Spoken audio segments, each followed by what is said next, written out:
let's just start that over. Really Mute your phone. Oh, yeah. Wow. We're starting off lovely. Okay. So, again, do you know my intro? No. No. Okay. I just did it for you. I know. I heard it. Hey, guys. It's Melissa, and welcome back to my channel. If you're new here, I normally do true crime history, but it's October, so we are doing true... Right there on the sign. I didn't see it. It's been in here for months. That's, We're doing true Halloween history, and do you know my name? it's Melissa Hallowellen. Oh, Melissa Hallowellen, wow. You know, for Halloween. Thank you to you guys for that one. Oh, is that suggested by the comments? It was. Oh, wow. I know. Did you think I thought of it? I didn't. No, not a chance. Okay, great. So, in the spirit of Halloween, we have a new video for you. And my last video was actually 2 weeks ago, and I did it on Steve Damon, who was a little boy who disappeared in 1954. I will make sure to link that video for you guys so you go and check it out.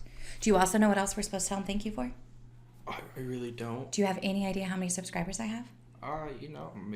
Like 10,000? We are almost at 10,000. Oh, we're not there. Okay. My children are very invested in what I'm doing. So anyways, Alex is my oldest son, and he was going to sit down with me, and I'm like, hey, why don't you just record this video with me?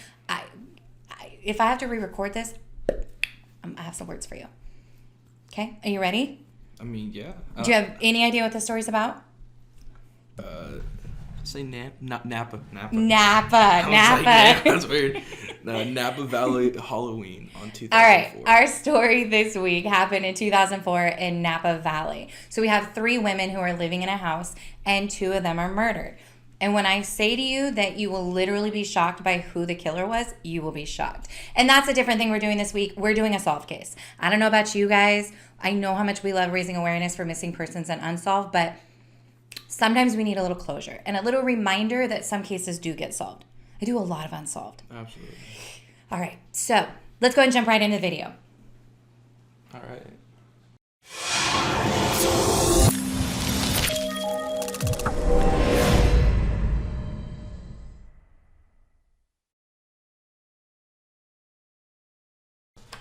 Damn!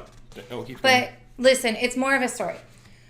So this week, the reason I definitely wanted to have Alex join me is one of the things I want to do is stop scripting my videos so much. I know that that's something that some people love, but for me, I just want to talk to you guys and tell you the story, and it's more about the person and what they went through than it is about getting every single nitty-gritty, every single nitty-gritty detail. So let's have a conversation, and I want to tell you the story of what happened to Adriane and Leslie. Oh, so you have no idea who did it because I haven't told you the story yet. Oh, let's see if you figure out as we're going through it. Okay, so let's start out with this situation within the house. So they lived in a house on Dorset Street in Napa Valley. Have you been to Napa? No. Do you remember when I went to Napa? Yeah. I've heard about it a lot. Cause don't they have all the car stuff there? Yeah, they do. And then wineries. Yeah. Wineries. Okay. So this happened in Napa Valley, California. It's in Northern California. And when we say beautiful, it's beautiful. It's everything you think of a winery, scenery, hills, trees. I don't know. It's freaking beautiful. And there's all of these beautiful wineries that you can tour. Okay. So in 2004, these roommates are living in a house, and there's 3 of them. Adriane and Lauren moved in originally, and then Leslie had moved in June of 2004. So just a couple months prior to Halloween of 2004. And all 3 women were 26 years old. So let me tell you what happened that night, and then I'll tell you a bit about the girls. So it's Halloween night, and they're handing out candy. Now, Adriane went and hung out with a boyfriend for a little while, but by 10 p.m., she's back home, and they're all home. They finish handing out candy, and it's about 11 o'clock at night, and they all go to bed. Now, the house situation, it's a pretty nice house, and it's 2 stories. Downstairs has 1 bedroom, and Lauren is in that bedroom with her dog with the door shut. Okay. Leslie and Adriane are upstairs in their bedrooms. It's after 11. They've all gone to bed. It's about 1 or 2 o'clock in the morning, and Lauren wakes up and hears something happening outside of her room. So she gets up quietly, and she kind of opens her door, and she's hearing something, but she has no idea what's going on. And then all of a sudden, she hears a scream, like a blood-curdling scream. Okay. It's dark in the house, and she's like, So she starts to quietly go towards the stairs, and she's going to try to figure out what's going on. And at that time, she hears boom, boom, footsteps, very heavy footsteps. To her, it seems like it's obviously a man is in the house, very, very heavy footsteps. Okay. So she freaks out, and she bolts it out the back door and goes and hides in the backyard, behind stuff, hides in the backyard. She's freaked out.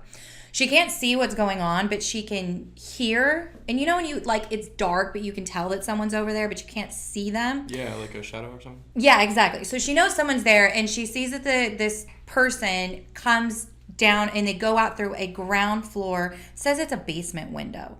Oh, okay. I think, like, isn't that one of those ones where they have, like, the window outside of the house? Yeah, it's so, like, a lot of those houses, they have, like, stairs that go up. And so the basement seems like it's at the bottom of the stairs. Yeah. And you can, like, it's at, like, the top of the basement, though. So you have to, like, crawl out of those really hard. You have to, like, climb up to it and get out. We don't have basements around here. No. We have, like, no experience with basements. So the guy ends up going out through the basement window, and Lauren can't see at all who it is. She just knows that there's a person there. So when the person leaves, and she decides to sneak back into the house to see if anyone's still in the house or what happened to her friends. She gets up the stairs, and she ends up going into Adriane's bedroom. And Lauren is on the floor face down in a puddle of blood.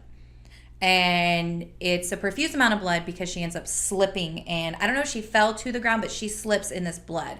And Leslie is on the ground face down, and Adriane, it's described that she was crouched down, hiding behind the bed, crying. Okay. But, okay, she goes and grabs the home phone and tries to call, but the phone line's been cut, so there's no dial tone. So someone cut the lines. And so she has to go get her mobile phone. And I'm not sure if her mobile phone was just in her room. This is 2004. Our phones were a little different. She ends up going to her car, and she ends up taking off. Like, she calls 911, but the way that I couldn't think of a way to describe this because it makes it sound like she just leaves her friend and gets in her car and takes off. But when ambulance arrived, Leslie was pronounced dead, and Adriane was pretty much quickly pronounced dead as well. So they both were in a horrible situation, and I think that's why she couldn't stay with Adriane or take her with her. Yeah. Because, right? Isn't that your first thought? You would have, like, well, you're bigger. You would have thrown him over your shoulder and taken him with you. Yeah, maybe she just couldn't move. And she also, and she also started to freak out thinking that someone was still in the house. Yeah. So she's like, I got to get out of here, like, petrified. Like, she gets in her car and she takes off. So I'm going to try to insert the 911 call for you right now. It might be copyrighted by Dateline, but I will try to insert it for you right now. So far, who do you think did it? Honestly, I don't know. It's very... You don't know yet? Okay. Options. Wait. Okay. Where are you going? Should I just tell you right now for the sake of who didn't do it? But I completely forgot. So there was 2 girls and a guy? 3 girls. Okay. I'm sorry. So there was 3 girls. 2 were... Adriane and Leslie are dead. We're upstairs. And Lauren's downstairs. Lauren's downstairs. Who's the 3rd girl? Adriane and Leslie are upstairs. Adriane's a girl. Yes. I kept thinking that she had like a boyfriend or something. Oh, no. Okay, well, her picture will be up on the screen, so nobody else will get Adriane and confused. Leslie were upstairs. The girls on the downstairs. She finds out 2 people got killed. She goes upstairs. She's like, holy crap, what happened? And then she dips because she's like... And calls 911. Yeah, she's like, they're both dead. I just got to get out of here so I don't get killed too. Yeah, she thinks someone might still be in the house. Because Adriane's like... And she... Yeah. She's probably not super big, so it's not like she can just... shoulder her and carry her out. Yeah, and I think at that situation you see that much blood and that much going on, and like I know in hindsight we think like, oh, we would stay there and try to help them, but you also, it's like 2:00 in the morning, in the middle of the night, and some guy was just in your house. I did. The reason I'd keep one of them is if they were like alive. Like maybe I'd try to throw on my shoulder, but Leslie at that point, she obviously wasn't able to communicate with her. Yeah, knowing at that point that if the killer's still out there, I'm not gonna be risking myself because obviously that person's not showing restraint, and at that point the only thing I can do is go get help. Exactly. And I think at that point Adriane, while she was technically still alive and crying, probably wasn't talking much. Was not probably just shocked and completely confused. Yeah, no, absolutely. Okay. So Lauren takes off, calls 911, the EMT arrives, and both girls are pronounced dead.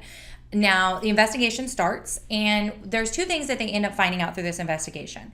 There was some cigarette butts that were left outside of the house. Okay. None of the girls smoke. Okay, so... Exactly. Someone was smoking. Right, probably sitting outside the house watching. Eventually, during the investigation, they do find that there is blood that has been left. It looks like the attacker must have cut himself, and it also looks like Adriane, the one that was not dead at first, that she fought like hell. Mm-hmm. So there was something going on, but it seemed that the attacker's blood had been left at the house. Oh, okay. So they interview over 1,000 people and do over 240 DNA tests. But we'll get to that in a second. Before we go any further, let me actually tell you about Adriane and Leslie. Okay. So Adriane and Leslie were both 26 years old, so was Lauren. Now, Adriane had actually been involved in a fatal car crash when she was 16 that she survived. And it was a bad one. She was left with some short-term memory loss and some minor brain damage, but she was a fighter.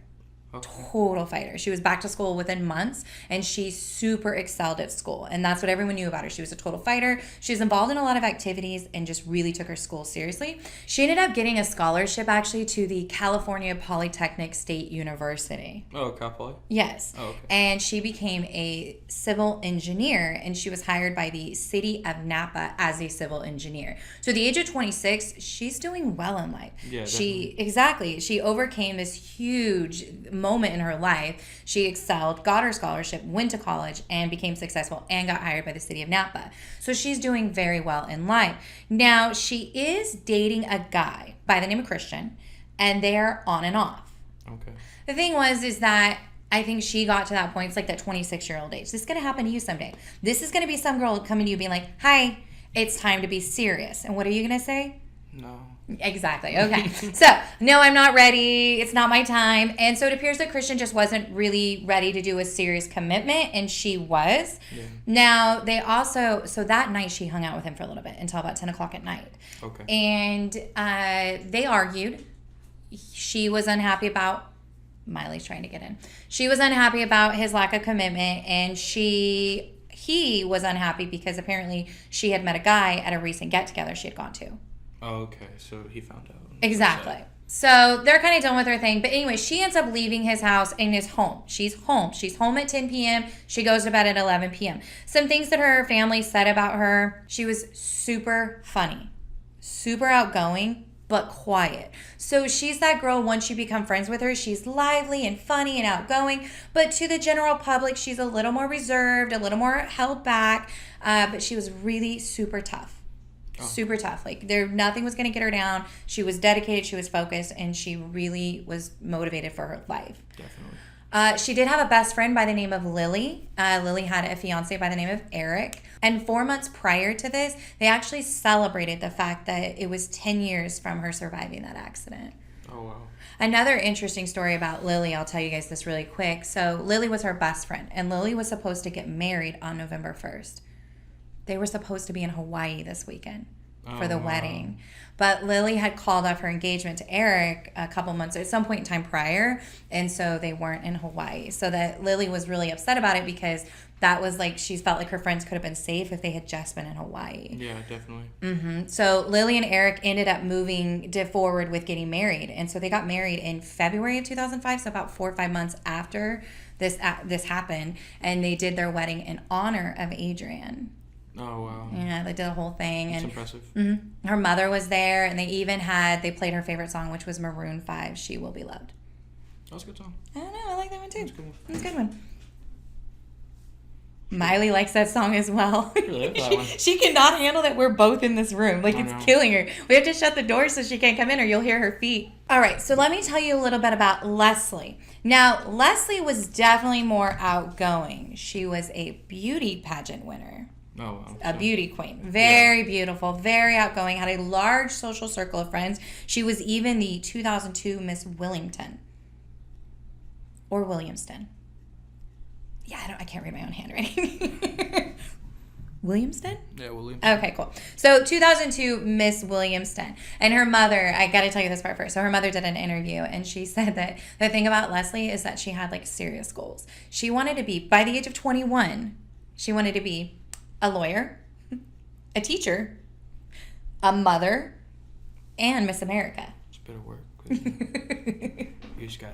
I'm going to need you to move up on your goals, son. I don't even think that's possible. Yeah, it's not. You would have to start when you're like 10 with college. Yeah, I was like, you got a lot of college. She was a very dedicated girl. She ended up going to the University of Georgia. She graduated in 2003 with a degree in philosophy. And she was trying to figure out what she really wanted to do. She was done with pageants. She was done with college. And she was trying to decide. She was going back and forth. Do I want to be a lawyer? Do I want to be a teacher? Do I want to be a nurse? Like, what do I want to do with my life? And her mother was living in Berkeley, California, which is near Napa. Yeah. And so her mom tells her, like, hey, why don't you come out here for a while, hang out for the summer, whatever, and kind of figure out what you want to do with your life. Yeah. So she ends up going out to Napa, and she gets what's going to be like a summer job. And Yeah. she's a hostess at the Francis Coppola Winery. Oh, wow. When I went to Napa, that's where I went. Yeah. So this is the only winery I've actually been to in Napa. Yeah. It's beautiful. So she ends up working there, and she just starts, it's just a summer job. She's going to be a hostess, like server. They have like people that greet you and they show you around. They show you the wines. Yeah, they're like, oh, look at all the wine. Not like a, what do you call the wine? A sommelier? Somali? Oh, yeah, Somali or something like that. Somali? We're not that fancy. Those are super difficult to become, though. Right? They have like a whole test, and you have to like identify these wines. You get like a degree in wine? Yeah, like I watched a YouTube video. They literally have you try like a bunch of different wines. You have to say like where they're from, how old they are. I don't think they do like my $2 chuck from Trader Joe's. No, not at all. It's the bottles that I look at and go, ooh, those are pretty. I'm never going to drink that. Yeah, or like they have these like bright red ones. Yeah. Have you ever tried wine? No. You let me have a sip one time, and it was the nastiest thing I've ever tried. Best one of the year. That was awful. You're 18 now. We can say that. Yeah, no, it was still awful though. Like, it's what we call an acquired taste. no, that's not what that is. It's Heart just, healthy. No, it's gross. Okay. Well, it is what it is. So she's working at this winery, okay? And she ends up falling in love with it. Like the whole idea of how wineries are run and interacting with the people. And she decides that she wants to make a career of this. Okay. She wants to stay in Napa. Her mom ends up moving to Michigan or Minnesota. Her mom moves and she stays in Napa. And that's when she ends up moving in with Lauren and Adriane. Okay. So this is going to be your thing. So now you've got Adriane, who is a civil engineer, and you've got Leslie, who's working at the winery. A little bit about Leslie's dating life. There's a lot out there about the different people. I'm just going to give you some ideas, and I'm not going to go with names. Because they didn't do it. But a lot of people thought they did. So there was 2 men she was dating at the same time. There was an older man and a guy more her age that she was very interested in. The older man was kind of jealous of the younger man. And a lot of people threw shade at her for dating multiple people at the same time. Do you know my philosophy on this? No. Date. When you're dating, you should date more than one person. You should date. Now, once you go that next step and you start staying the night and stuff, now you're more than dating someone. But when you're just going out to dinner or you're going out to movies and things like that, you should date. People need to be less like just picking the first one that they like. Like, take your time. This comes from the woman who's been married a couple times. You didn't learn that lesson from me? No. Date. You don't just choose the first person that you click with. Okay. Yeah, you find the right person. So anyway, so this is what she was doing. She was dating. She wasn't doing anything wrong. Now, she had dated another guy in the past who had gifted her things. A cruise, a car. And this is the kind of thing that would happen to her. But what her friends explained about her is she wasn't that girl. She wasn't asking anybody for anything. And when they broke up, she gave it back. It wasn't like she was that kind of girl that was just trying to get things from men. Yeah, it's just men liked her and would give her gifts, yeah. Absolutely. Now, there was a guy, and his father seemed to be very interested in her. Calling her a lot. Ooh. I know. How would you feel if, like Jaden was dating a guy and his dad was calling her? It'd be weird. Right? It's a no-go. Yeah. So her friends also felt it was weird, and she felt it was weird, and eventually she stopped taking his phone calls. Coincidentally, he called her on that day of Halloween. Oh, that's not good. That got him incriminated. Mm-hmm. There was also a guy that she had dated in the past that had engaged her, tried to engage her. He proposed to her, and she had declined his invitation. Invitation? I don't think that's what a proposal. Proposal, yeah. So he declined her proposal.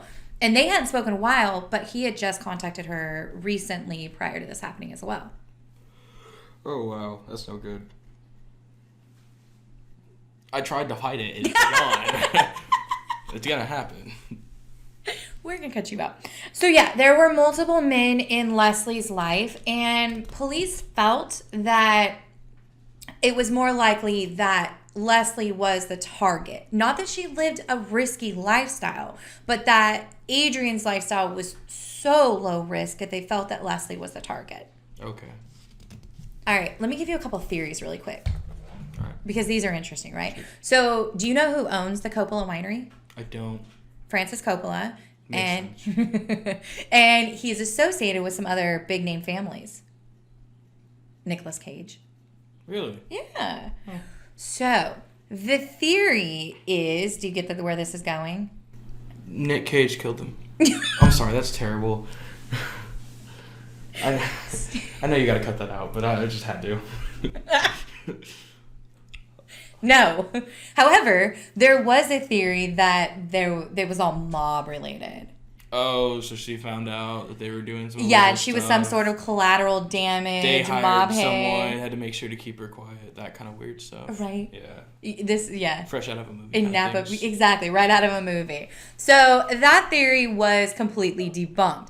The other theory was that the girls were secret drug dealers. That's not happening. Right. That doesn't make sense at all. Yeah, they just ran like a secret trap house and like nobody noticed. No one's like having a good career. Right. It's like, that's still drugs. Yeah, no, totally. All of these theories were obviously debunked. Miley made her way in. My beautiful. You okay? Are they not taking care of you out there? All right, so a lot of these theories were completely debunked. Okay, so investigators, as I mentioned, they had like over 100 people that they investigated. They did DNA tests. But just so we're clear, there was someone they did not DNA test among peoples I have mentioned so far. Do you have any inkling? Said, didn't the first girl you said she was on and off with someone, right? Uh-huh. Maybe him? Okay. The second, who'd you say the second one was? Was that Leslie? Yes. The beauty queen? She wasn't dating anyone, right? She was dating two guys. Dating two guys, but they were kind of, you didn't really name them, right? No. So they're not involved, obviously. No. And then the third, which was, everyone was completely shocked when their DNA test came back. And then remember the son and the father that she had been involved with? Okay, those two, everyone 100% were completely floored when both of their DNA tests were cleared. Because they were like thinking. Oh yeah, they totally thought it was them, and it ended up. And that's why I didn't include their names. Their names are in a lot of other podcasts and YouTube videos and things that you can go find out there. But I'm just not going to throw them in there because they were completely cleared. And even though it might have been weird to people, maybe it wasn't, and maybe it was just a friendly person. Yeah, and then you said the last one was, it wasn't Adriane was the last one. It was Lauren, right? Lauren was the volleyball coach. The other roommate that was downstairs, the one that ran outside and hid and then went and called 911. Did you give backstory to Lauren or no? No, I didn't have a lot of information on her. Not much for her. So I would guess Lauren didn't do it. Well, yeah, obviously. So I'm gonna guess. Hey, I mean, honestly, wouldn't you have thought it at first? It's a possibility. Yeah. Maybe. But yeah, no, she didn't do it. So I'm guessing maybe Adriane's. You think Adriane's person of interest? On and off boyfriend Christian? Yeah. Okay, cool. I've mentioned someone else since, but you missed it. It's okay. Because believe me, police missed it too. There was another guy that I mentioned that was involved with the friends. Let me give you this. Oh, was it the person? Was it the wedding? Was he mad that it got called off? No way, it wasn't it? I don't know yet. So let me tell you this. Okay, I gotta stop laughing when we get to the serious part. Okay, so in September of 2005, police are at a standstill. It's at 11 months since the murders have happened, and they're trying to figure out who did this. So they ended up releasing the type of cigarette, and it was a Camel brand, and it was Turkish Gold. Now, I think these are still around, I'm not sure, but at the time, these were completely unusual. This was a brand new type of cigarette. They were hoping that this was information they would hold on to it and be able to link it to the killer. But in September of 2005, they decided to release this information to the public. So they put out that it was the Turkish blend gold, whatever it is, this specific type of cigarette, hoping that someone would come forward knowing someone who smoked those kind. Yeah. Well, at the same time, some family members got a letter from a member of their family admitting to the killings and saying that he didn't want the court system and the police to decide what happened to him and that he was going to end his own life. The family members got the letter and went straight to the family member who had not killed himself, and they talked him into going to the police station. So, in walks to the police station Adriane's best friend Lily and her new husband Eric Copel. Knew it. Mm-hmm. Well, I guess I didn't. You didn't know until now, but a second ago I knew it though. So remember that beautiful wedding I told you about for Lily and her husband in honor of her best friend Adriane that her mother attended and they played her favorite song? Yeah. Eric did it. Adriane's mother said that she was completely shocked. She had become extremely close to Lily since Adriane had passed. Yeah. And when she was at the wedding, she remembered looking into Eric's eyes, and they looked so sad that she felt like he felt for her, and she felt connected to him. Yeah. So But it was wasn't him. the case. No, it was him. What had happened is that Lily had called off the wedding. I don't know if they were still kind of dating each other or if they were completely apart. I know that on the night of Halloween, Lily and Eric had went to 2 separate Halloween parties and argued. And apparently Eric just felt that somehow it was Adriane's fault that... It was canceled. Yeah. Because best friends talk. Yeah. But best friends don't tell each other to call off their weddings. Yeah. And also, they don't... Best friends talk, but they don't have final say in how someone lives their life. Right. So Eric was working, I believe he was a civil engineer. I'll pop up if I'm wrong on that. I was just looking into a little bit of his back history. He had no criminal record. He was completely off the radar, but he was obsessed with Lily. Obsessed with her and feared being alone. So yes, he was ultimately sentenced to life without parole. He has no parole option, no clemency option. And here's this is what gets me, right? So Lily, it's reported, had absolutely no idea. She never knew that it was him. But when, I think it was Dateline, did their interview with Lily, prior to Eric being found that it was him, Eric was there at the interview. And Lily's talking, I'm going to insert it if I can. But Lily's talking to the interviewer, and she's saying that, I just think that somebody has to know. How could you be with the person who did this and not have any clue? They would have bruises. There would be something about them that you would know, right? Yeah. And Eric's in the room. It's incredible. That's creepy. So did she know once it came out about the cigarettes, or did she only know once the letter came? Yeah, no. So I just read this as well, that at some point in time in the beginning of the investigation, police had asked if anybody knew anyone that smoked those kind of cigarettes. And Lauren had told them, yeah, Eric, Lily's fiance or husband, whatever he was at the time, he had helped them move in. Yeah. Adriane's mom said that Adriane considered him one of her friends. He helped them move into the house. He had been there. Now, it is not confirmed whether or not he had ever met Leslie. He might not have even known that Leslie lived there. But she was in the room. Yeah, she was in her room. So it's kind of confusing, which room he went in. That's what kind of throws it off. Why did he go into the rooms he went in? Did he know who was in the house at the time? Did he not know and just walked into rooms until he found But the only thing we do know is that Adriane had been gone that night. And then Adriane came home after 10. Mm-hmm. So he would probably, if he'd been sitting out there smoking cigarettes, probably watched her get home. So the only thing we know for sure is he knew Adriane was home probably. Yeah. But why did he go into Leslie's room, or did he go into Adriane's room and then Leslie came in, or did he go into Leslie's room first and then Adriane came in? How that happened? Yeah. But we have no idea. All right, so let me tell you literally the part that made my jaw drop. Okay, so they were due sentencing and he's sentenced to life, and you know how the family speaks, right? So Adriane's mom gets up there and she's talking, and she said that, this seems so dumb, but as a mom, I totally get it. She said that Adriane hated turtlenecks, hated them her whole life, would never wear them. And she had to be buried in one because of how brutal the attack was. I know. Sucks. Eric also spoke. He basically said that he had been depressed. His grandfather had passed away and he was coping with alcohol. Didn't really give a lot of reasons as to why he did what he did. Lily also spoke. Lily, I'll give you the quote. Lily looked directly at Eric and said, "Nothing in this world you could do to make me love you less." Wow. Killing her best friend seems to be. She did eventually divorce him, but she kept his last name. Does seem... I feel like she's still standing by him, right? Yeah, absolutely. Right? Because you would think you would want to get rid of that name as fast as you could. Right. Yeah.